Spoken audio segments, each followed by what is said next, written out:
and I'm really glad that you came to find out what I'm talking about when I say health is adaptability. I have my notes. So there I was at 50 years old, being trained here at the Y by an 18-year-old. And it wasn't personal training. He was training me for a job that I was about to take, and it was his job. So he was leaving, and we're talking about justice. He was leaving to go and study psychology, and I was finishing my psychology degree. And he's teaching me how to wipe the bottles properly.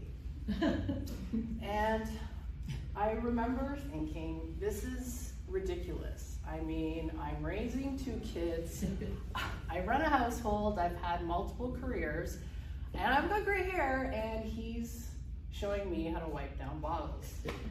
So in that moment, I thought, well, I have 2 choices. I can feel humiliated, or I can think, well, this is awesome. And then in that moment, I forgot that I was 50, and I just became someone learning. And I thought, you know, he was kind of awesome too, because it's not easy to train someone 3 decades older than you, but he never made me feel weird, and he just treated me like a capable adult learning. And I realized that maybe health wasn't strength, it wasn't cardio, but maybe health is adaptability. And there's something really powerful about sitting in a room where you're not the expert. It keeps you humble, and it keeps you learning, and it keeps you adaptable. If you're always the expert, then you stop growing, and you harden. And I've seen this play out on the gym floor many times.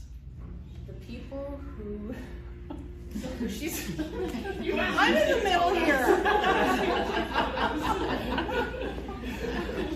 The people who are aging well are not necessarily the ones who are lifting the heaviest, but they're the ones who are willing to try a new class, to ask the question, and to start again.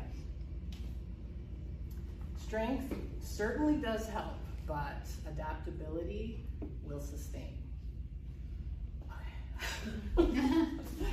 So for those of you who I haven't met yet, my name is Juliana, and I'm a health and wellness coach here at the Y. I also write a local advice column, and I am completing my psychology degree. I mean, I have certainly started over more than once. Television broadcasting, chef school, psychology, and personal training. I've said never more times than I can count, and life is constantly proving me wrong. So today's talk, it's not necessarily about theories, but it's about repetition and patterns that I've noticed in my life. And, disclaimer, I might cry because when I talk about things that I really believe in, I get emotional. I mean, Tegan has seen this many times, so you've all been warned. I haven't always walked a straight line, even though I'm walking a straight line now. But my life is taking me in many different twists and turns. And if that sounds flaky, I think there's a difference, because I'm not running from things, I'm following interests, and interests are often a clue. And I don't change because I'm lost, I change because I'm growing. And I think that's adaptability. And I'm pretty sure there's many people in this room who have reinvented themselves by new careers, or raising kids, moving cities. I saw a look. And that's not instability, that's also adaptability. When I'm uncomfortable, I often want to go back to something that I'm good at. And for me, that would be movement, which is why I have the Viper here. So in case I get lost, maybe like I go back and I do some reps and stick to something that I'm good at to reset. But if I always go back to what I'm good at, then I'm not going to grow. And the interesting thing that I've learned is that there was a time when walking out onto a gym floor was my fear, or personal training someone for the first time was my fear.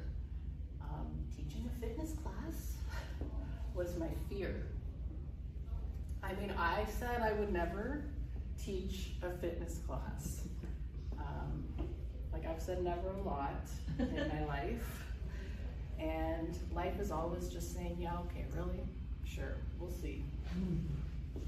Because now Viper, it's something that I go back to, and movement is something I go back to reset and feel comfortable.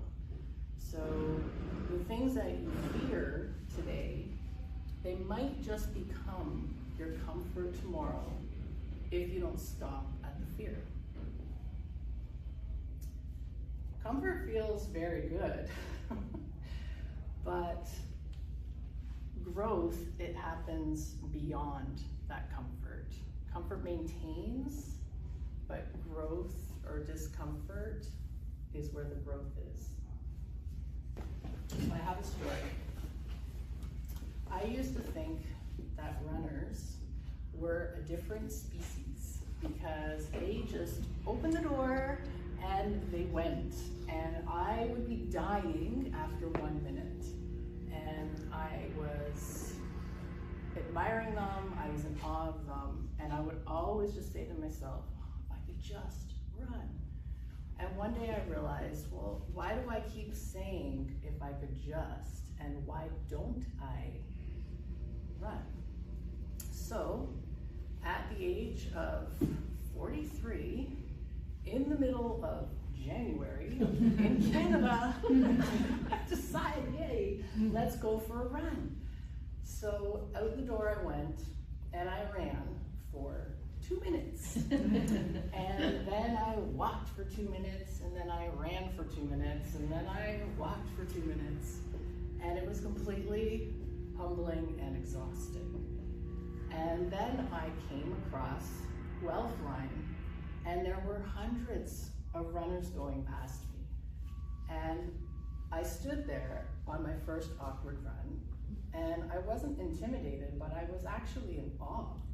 And I later found out that it was the Robbie Burns 8K race. And I said to myself, next year I'm running that race. And I did, and I ran it every year as the anniversary of my start. Shortly after that, I joined a run club, the Running Room.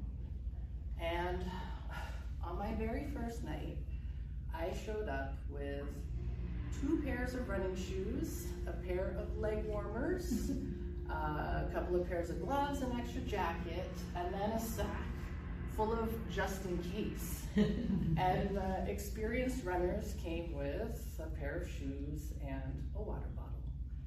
I mean, I didn't know, so I came with everything.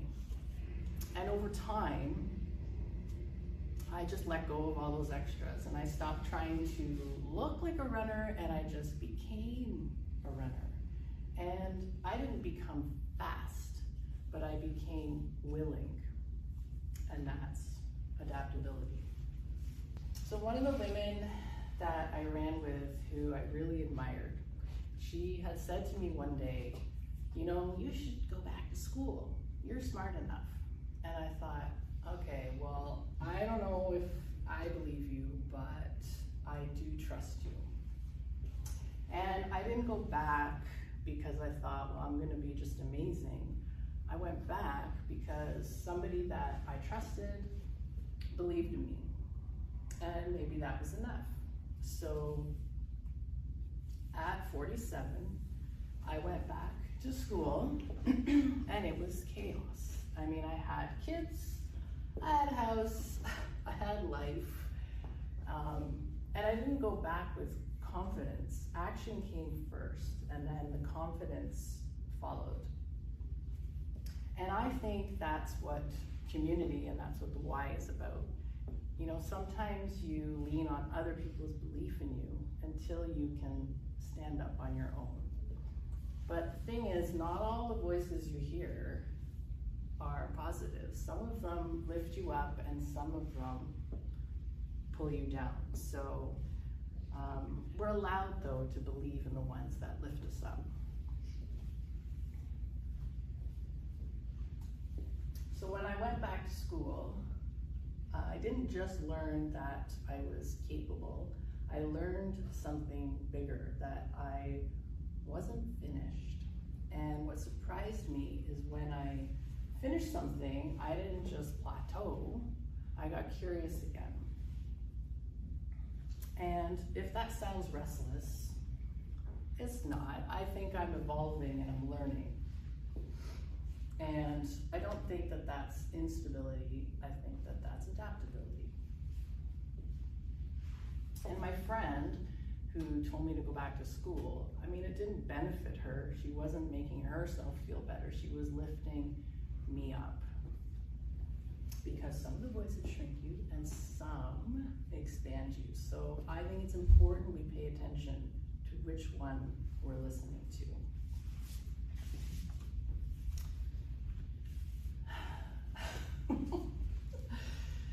And at midlife, where most of us are now, approaching, we think we're supposed to have this all figured out and we're supposed to know everything. But the world is constantly changing. I mean, it's eat carbs, it's don't eat carbs, it's low fat, it's high fat keto, it's do strength to death, it's do cardio to death. And I'm saying we don't do anything to death and we just do things to live. You know, so here I am, 40, 50, like, why am I still doing these things? Why haven't I figured it all out? Well, perhaps the strength is not that we know everything, but that we remain adaptable. And the emotional rules change as well as the health rules. So for me, as maybe many of you here, I grew up where you don't talk about your problems. Everything is just supposed to go smoothly, you ignore them. But the thing is, those problems, they don't just disappear, they come back, and they usually come back kind of loud and annoying. So the strength for me growing up meant, well, you just deal with it and you power through. And I became very, very good at handling things and very good at reading a room and making sure everything was smooth, everything was stopped before it started, no problems, making sure everybody else was okay, but forgetting to check if I was okay. And I'm sure I'm not the only one here. And that's something that I still practice today, and that too is adaptability. So today, I literally coach people for a living and I help people. But the difference now is that I do it with intention and it's reciprocal. So I don't disappear in the process of making sure that everybody else is okay. I still really like to please people. I just invoice for it now. So it's a difference. So with that in mind, how do we not harden, not become rigid, and stay adaptable? I noticed a pattern every time I grew in life, physically or emotionally or even professionally, that it wasn't random, that it did follow a loop. There was curiosity, there was fear, there was action, adaptation, and growth. And fear wasn't a stop sign, but just merely part of a loop. And you all have one. So you can take a look. I'd like you to actually connect what I'm saying. So curiosity was when I came across the runners on Guelph Line, and I thought, well, why not? Why not me? Why can't I do that? Fear was me walking into the gym the first time, or training someone for the first time, or saying yes to do this talk. That was fear.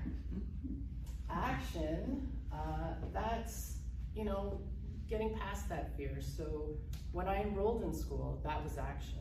Going out the door for that first run, that was action. Agreeing to do this talk and preparing was action. And from that we have adaptation, which adaptation is the part where you're not good at it yet, you feel very awkward, and you're learning. So that first year when I went back to school, it was very difficult. I had to learn how to learn again.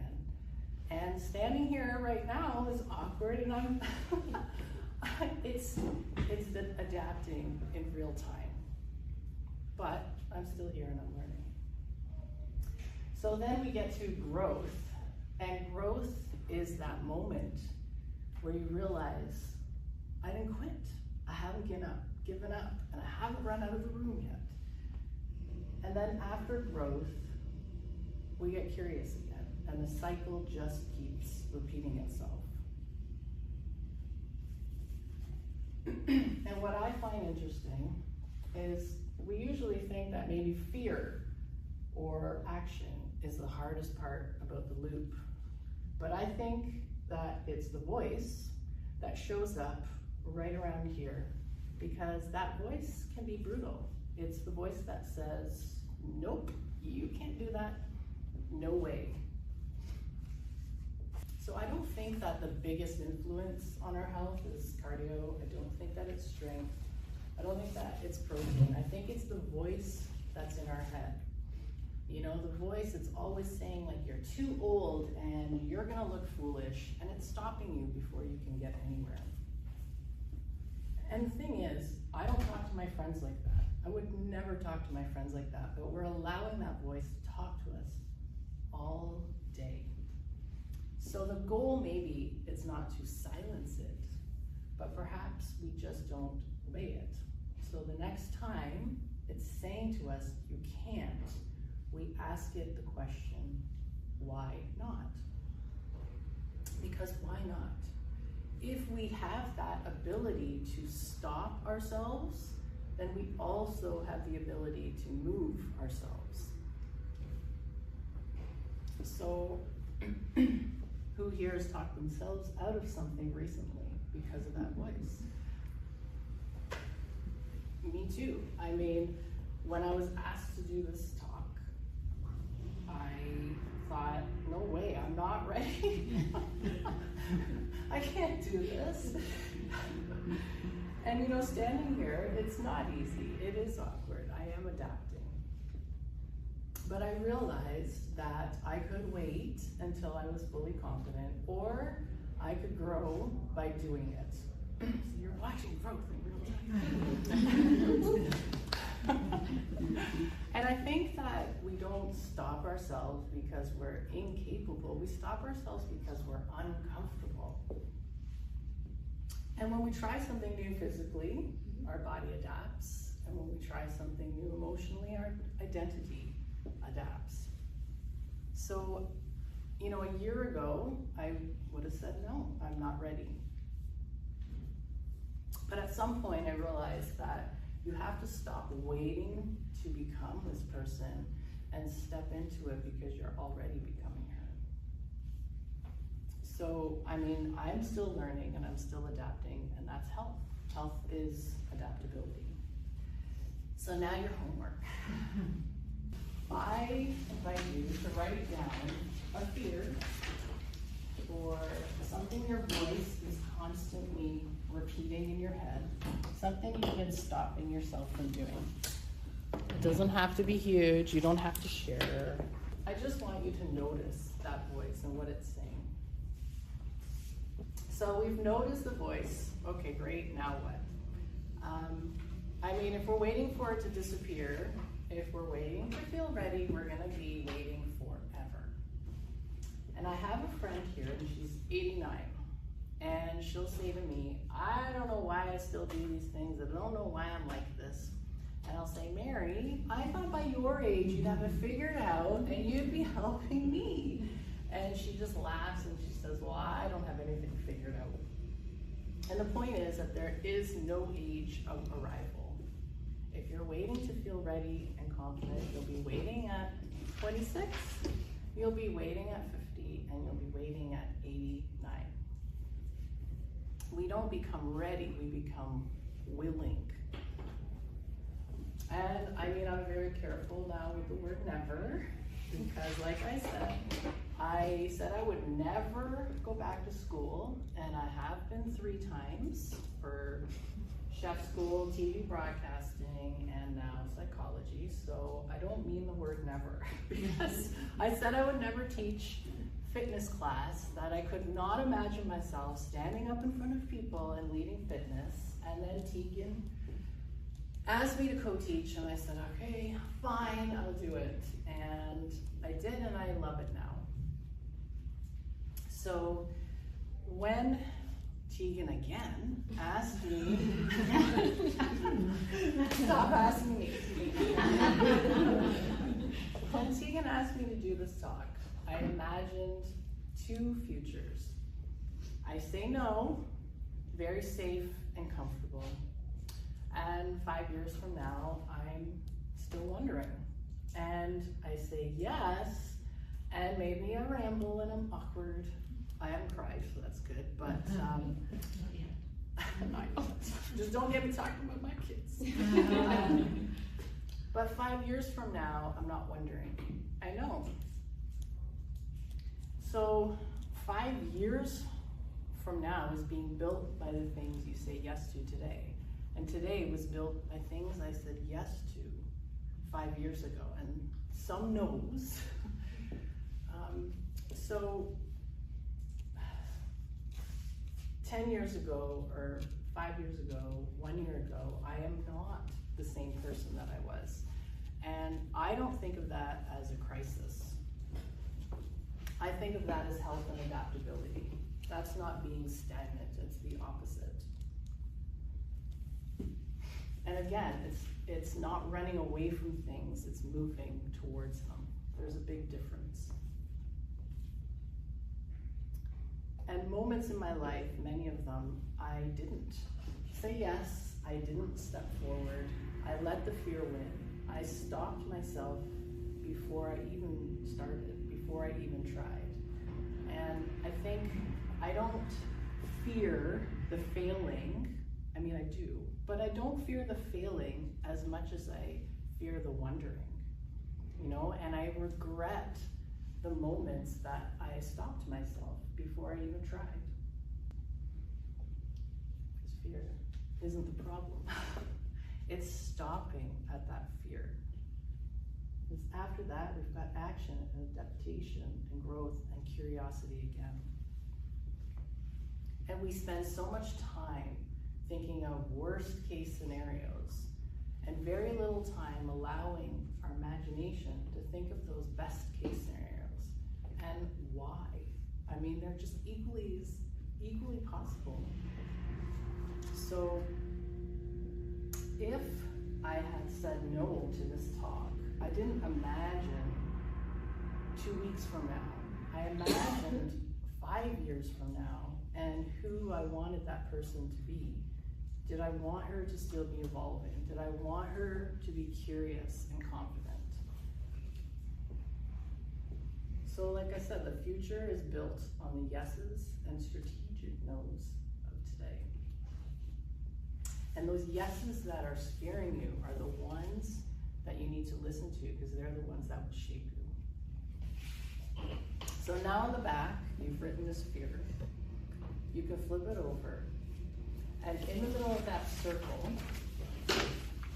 I'd like you to think of one small action, something that's going to get you through the fear, past it, not avoiding it or around it, but just some small step that will help you get through it. It doesn't have to be a 5-year plan or anything, just something that you think you can actually do. She's underlined hers. This is happening, I'm gonna do this. And when you finish with that, I don't want you to frame it or anything. I just want you to fold it up. Don't overthink it. Just put it somewhere where you'll stumble across this daily. Maybe in your car or your wallet or your glasses case, somewhere where it's just an ordinary thing. Because when it's ordinary, that's where the change will happen. And then, when you guys leave here today, I would love it if you did something uncomfortable on purpose. If you started something that you're not good at, or sit in a room where you're not the expert. And that's uncomfortable, but that's good, because it means that you're in the loop. And then if you do, I mean, come and find me and share it, because I am here and I want to hear about it. But the first move is yours. If you have the ability to stop yourself, you have the ability to move yourself. Because health is adaptability. Thank you. I was like dreaming about the moment of saying thank you when it's over. That's it. You guys can go now. Thank you. I just was wondering if you are aware that you're wearing the color of action. You know, and here's fear. I never even realized that. Yeah, so see, I just hid my fear and went to action.